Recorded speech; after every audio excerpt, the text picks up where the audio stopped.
looking at a virtual reality image of a coronavirus patient at George Washington Hospital in Washington, D.C. The patient is a generally healthy 59-year-old man with high blood pressure. Just days before this image was created, he was asymptomatic. But now, those green areas show where the infection has damaged tissue in the lungs. For many, COVID-19 will be mild, but for others, it's deadly. This video is about the latter path, how the virus kills. We'll start in China. 191 confirmed COVID-19 patients were in a hospital in Wuhan. 54 died. Of those 54, 50 had a condition known as ARDS.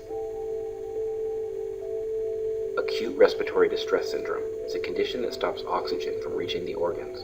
There's a very strong correlation between the people who develop ARDS and the people who die. Here's what's actually happening when you get ARDS. When we breathe in air, oxygen goes down our windpipe and fills the lungs. Specifically, the small air sacs at the end of the lungs are the key to air exchange in the body. So that's why nature has created, or evolution has created this the barrier is so thin, it's just a few micrometers in size. So the oxygen has to go through just a little bit of collagen, the cell that lines the alveolus, into the red blood cell. Once it gets into the red blood cell, then the blood takes it back into the heart and from there to the rest of the body. And this is the key to understanding why COVID-19 is killing people. That entire wall of the air sac gets damaged by the virus. Think of it like a thick layer of paint on the inside of the walls of a room, or a thick layer of mold on the walls on the inside of the room. That's what it looks like.